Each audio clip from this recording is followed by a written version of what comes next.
Good morning to all of you. We are going to start this Hangout session. I hope that some of you are online and that you are following this online live session with us from Paris.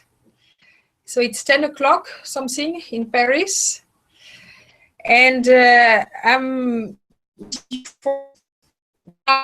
if some of you are online and have some questions to ask regarding the preparation of your guidelines for the country project.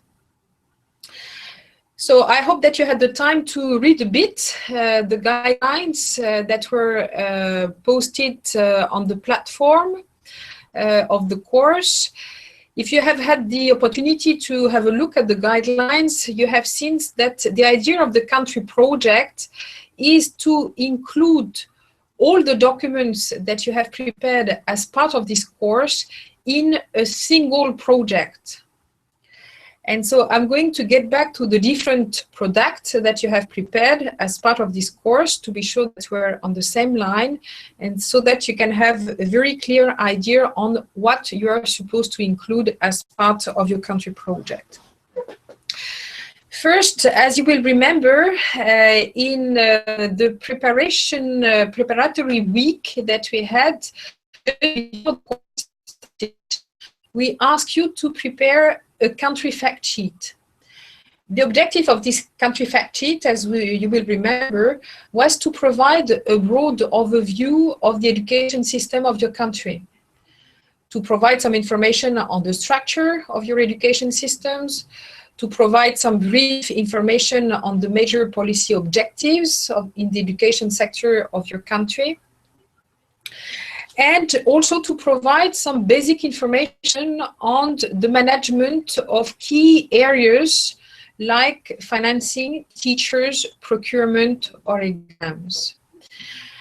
And so the idea with your country project is to start from your country fact sheet in order to provide to the reader that is not necessarily familiar with your country a broad overview of the education systems of the country where you work. Then you will remember also that as part of Module 1, we discussed different types of risk of corruption that exists during the education sector. And so the assignment that you were invited to make at the end of Module 1 consisted in making a mapping of corruption risk in the same 4 areas of educational management: financing, teachers, procurement, and exams. And one of the things that you did in particular as part of your assignment 1 was to prepare a table of such risk. And so you will remember there was a column where you were asked to list a number of potential risks related to financing, to teachers, and so on, and also to provide a number of concrete and illustrative examples of corrupt practices in each of these domains. And so the idea is that you include also this table of risk of corruption in the education sector as part of your country project, as a kind of initial steps where you are raising a number of issues that, to your knowledge, there are a number of key risks that need to be addressed in the education sector, and that's the reasons why you are proposing and developing your project. Then at the end of Module 2, you remember as part of Module 2, we discussed different types of tools that can be used to diagnose risk of corruption in the education sector. We talked about the importance of tracking surveys, for instance, to follow the funds from the Central Ministry of Education down to the schools. We talked about the QSDS, quantitative service delivery surveys, that can help, for instance, estimate the percentage of closed teachers or of teacher absenteeism in schools. We talked about report card surveys, very useful to collect information, for instance, on illegal fees collected at school level. We talked about opinion surveys to be able to collect information on areas where it's very difficult to use fact-finding surveys. And so we talked about opinion surveys. And so as part of this second assignment, you were asked to focus on one specific area of educational management, either financing, teachers, procurement, and exams. And for this particular area, to determine which tool is the more adequate one in order to try to document the risk that you have decided to focus on. So that's why, as part of your country project, after the broad overview, after the mapping of risk, you should explain why you have decided to focus in one specific area, and then explain what specific tool you are going to use in order to document more in depth these specific types of risk. Then, as part of module 3, we have been talking about strategies. And during the past 2 weeks, we had very interesting and exciting exchanges about strategies. And I would like to thank all of you for your very active contribution throughout the course, but also in particular for this third module of the course, where for the educational domain that you have decided to focus on, you have provided possible strategies as part of your assignment 3 to try to address some of the risk that you have identified in your assignment 1. And the way you were invited to structure the information was according to the 3 main lines of action that was provided you as what we called our virtuous triangle. You were asked to make a suggestions of a number of activities related to norms and regulations, a number of activities related to the building of the capacities of stakeholders, and also a number of activities aimed at improving social mobilization and social control of what's happening in the education sector. And there was a small template that you were invited to fill in, providing this information in a table form. And so again, the idea is that you include the third assignment as part of your country project. And this should really be the heart of your project, where you are going to explain, well, what is the overall objective that you want to achieve through this project, where you are going to detail the type of strategies that you suggest to develop and to formulate. And for each of these strategies, list a number of activities, concrete activities, practical activities of what concretely you are suggesting to do. And also, you will see in the template that is given to you as part of the country project to provide a bit more information than in assignment 3, detailing also who should be in charge of each of these activities, and also what should be the timeline for the implementations of these activities, and also, if possible, provide some budgetary estimates as regard the implementation of all of these activities, so that the project that you propose at the end has some costing, and that we can get an idea of what you propose to do practically. So the idea is not only to do a kind of copy and paste of what you've been producing as part of this course from the beginning. The idea is really to put all of these elements, all of these components in a single report, and to ensure the consistency between different parts of your project. Which means that certainly you will have to review a bit what you have been writing so far for each of the assignments and country fact sheet. You will have also to try to ensure that there is proper articulation between the different parts of your project. You will also need to add a cover page at the beginning of your country project with the name of all the members of your team that have participated in the development of this project, the name of your country, the date of submission of your country project. Have also a small table of content to guide the reader.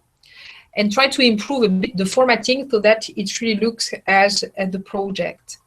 And at the end of it, you will have to include the latest template that we have sent you, and that is the template related to the country project, where you've got a full table to fill in, and that should come at the end of your country project.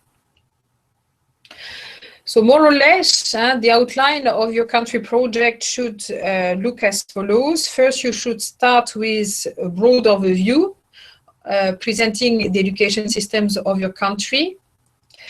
Second, you should have a table detailing the different types of risk of corruption that you have in your country in 4 major domains: financing, teachers, procurement, and exams. Third, you should explain why you have decided to focus in one of these specific domains, either financing or teachers, and for what level of the education system, primary, secondary, or higher education. Try to justify it. And so also then provide a bit more information about how this specific domain is being managed. And here you should be using some of the information that you gave as part of your country fact sheet. Fourth, you should explain what type of tool you want to mobilize in order to diagnose more in depth the risk that you have identified. Fifth, you should present in detail that you are suggestions to develop and to implement to carry out your project. And six, you should include your operational plan, that is a kind of summary of all what you are suggesting in terms of the diagnostic tools that you propose to mobilize, and also in terms of the strategies and set of activities that you propose to undertake, with some idea of the timeline and of the budget that is required for it. So I hope that's clear for all of you. So the idea is that at the end of the day, you should get about a document of about 10 pages altogether, about 2 pages for the overview, 2 pages for the presentations of the risk, maybe 1 page to present why you have decided to focus in one specific domains of educational management and how this domain is managed, 2 pages to present the tool, 2 pages to present the strategies, and 1 page to present your operational plan. If you add your cover page, table of contents, you may come to 11, maybe 12 pages altogether for your country project. Now, I have received in preparation of this Hangout session a few questions from some of you. I will start first by the question that was raised by the team of Bhutan and our colleague Sanghi Shoden. He asked whether the whole paper should make 10 pages altogether. So 10 pages is a rough idea of what you should need for your country project. It may be a bit less, it may be 9 pages, it can be 11 or 12 pages, a dozen of pages if you include your cover page, table of contents, summary table. But altogether, you should not exceed something pages all included. The second question that was asked by the colleague from Bhutan was whether they could make some changes in the text of the assignments that they have produced so far before including them as part of the country project. And so the question is, yes, of course. The idea is that now you have all the pieces that constitute your country project together, that when you put all of these in a single document, that you review the text, you review the articulation between the different parts of the text in order to be able to come to a consistent document and a consistent project. So please feel free to adjust. Please feel free to change a number of things that you have written so far. And also, please, when you are preparing your country project, try to take into account the different comments that are in each of the documents that you have produced so far. And so Mr. Halak have been providing comments on all your country fact sheets and assignments. I have also provided some comments for some of the third assignments produced by the country teams. So please try to take into account all of these comments also when producing your country project. Then we have received another question in preparation from this Hangout session, which is a question from the team from Mauritius. Asking, do we have to include all the activities in assignment 3 in the summary table, or can we select a few only from those mentioned in the submission for module 3? So here again, you have to produce something that is consistent. If you feel that the activities that you had proposed are not specific enough, and you want to be much more specific in your country project, we can only encourage you to do so. So please feel free to be concrete, please feel free to be specific, please feel free to be selective, so that at the end of the day, you come with a product that you could share and you could discuss with other stakeholders and try to move this project and proceed with this project. So feel free to make any kind of amendments and changes that you feel can be useful. Then also reading your assignment 3 in particular, I wanted to make just a few comments about the virtuous triangle that you were asked to apply when defining strategies.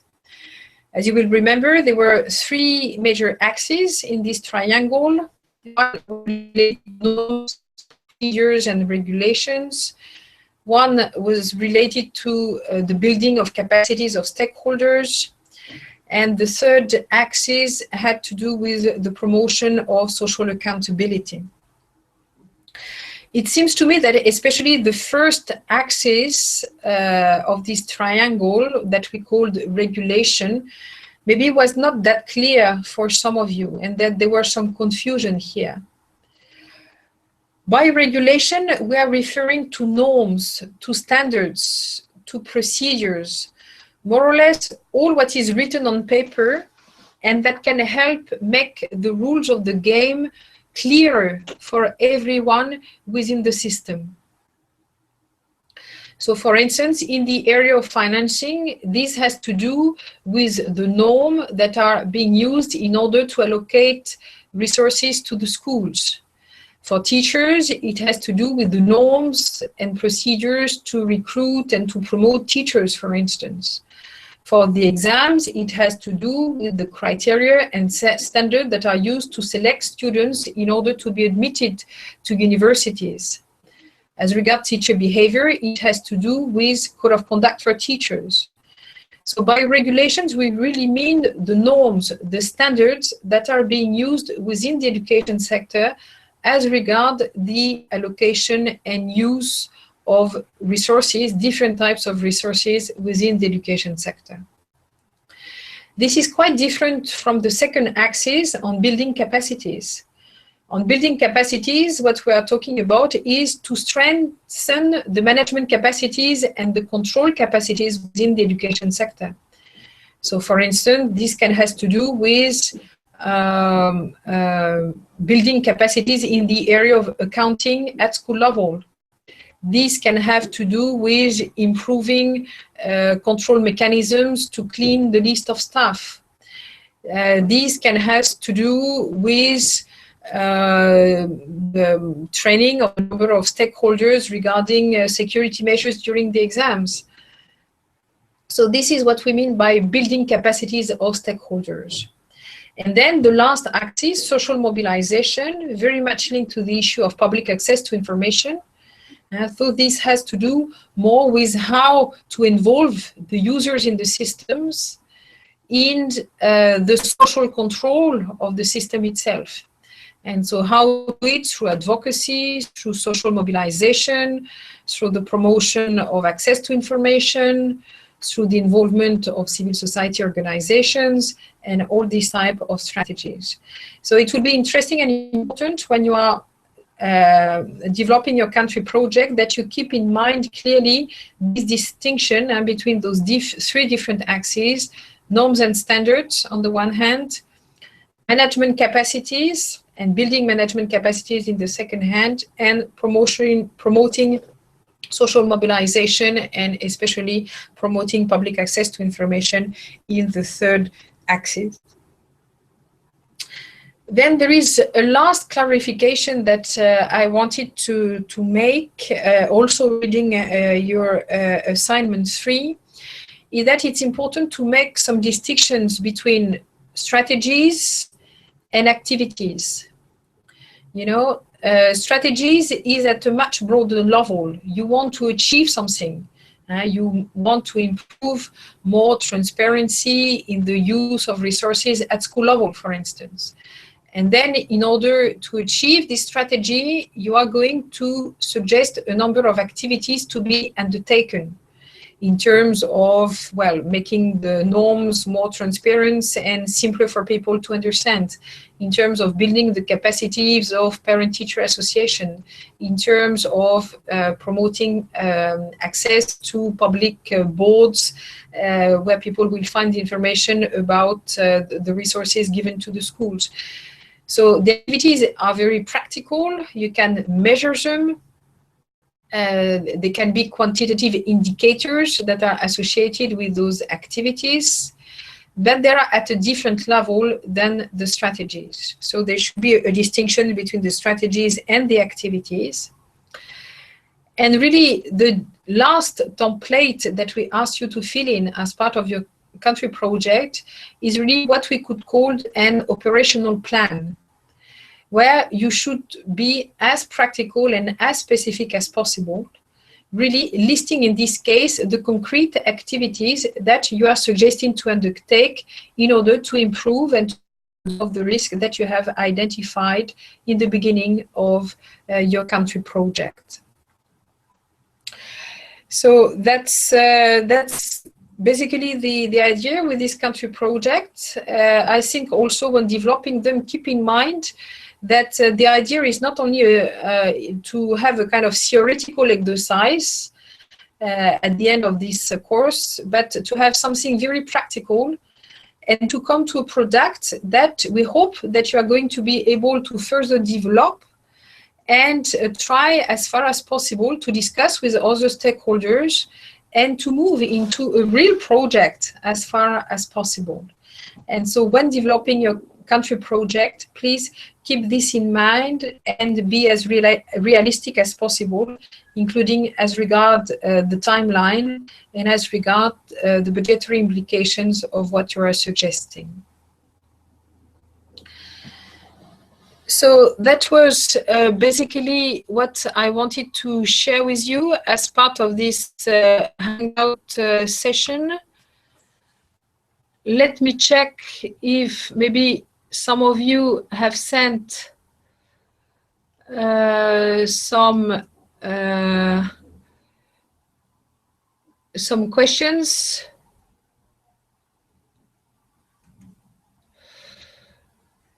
I can't see. I see that a number of you have entered the chat, but so far I cannot see any specific questions from you. So still, if you have a number of questions for your country project, please do not hesitate to post your question on the forum for the last week of this course. So if you go to the platform of the course, and if you go to country project, You've got a discussion forum again where you can raise a number of questions, and we will be happy to answer to these questions. I see that we have just one question from our colleague Rashif Kumar about how many activities can be included as part of your country project. Well, as you know, the way the table has been designed, yeah. Thank you. Yeah, the way the table has been designed is that you've got 4 major areas for your strategy: one on diagnosing corruption risk, one on improving regulatory mechanisms, one on building the capacity of stakeholders, and one on promoting social mobilization.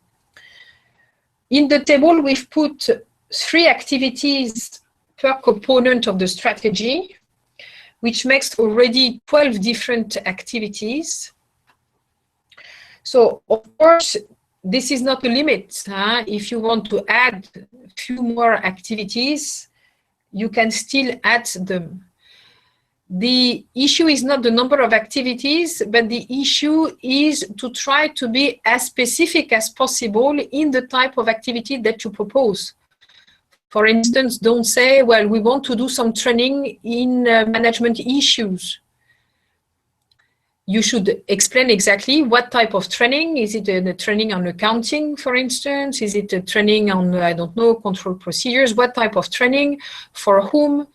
What should be the target of this training? How many people that you want really to be trained through this activity? What is the objective of it? How much time you will need for it, and so on and so forth. So our preference would be not 2 activities, but for each of these activities to be as specific as possible. But now, if you want to have more than 12 activities and you want to have 15 or 20 activities, that's fine. But please, if you add more activities, well, try to be as specific as possible. So I hope, Rajiv, that this answers your question. Now, maybe just the last element about your country project. So you know that you are supposed to post your country project tomorrow, Tuesday, the 1st of December. So try to do it before midnight, Paris time, so that Jacques and myself have time to comment on your country project on Wednesday. And then you will have Thursday and Friday to finalize your country project based on our comments. And so the final version of your country project should reach us by Friday, midnight Paris time, and then we will move the country project that we have received in order to validate your participation in the course. Also, maybe a last recommendation, please try to involve all the members of your team as part of the preparation of this country project. This is really the end product, what we will have produced as part of this course. And so we believe it's really important for all the members of the team and of the country teams to be involved in this process. So try to, as far as possible, exchange among yourselves and do this as a common product and a common production as the result of this course. Well, I don't see any more questions being raised as part of the chat. So maybe we are now going to finish this Hangout session. I know that maybe some of you didn't have time to connect yourself live, but that you will have the chance to look at this video that is going to be saved on the platform.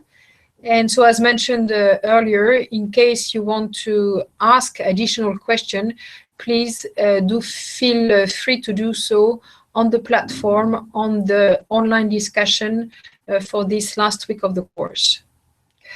So I wish you all the best in the preparation of your country project, and I look forward to read the final version of it shortly. Thanks a lot to all of you.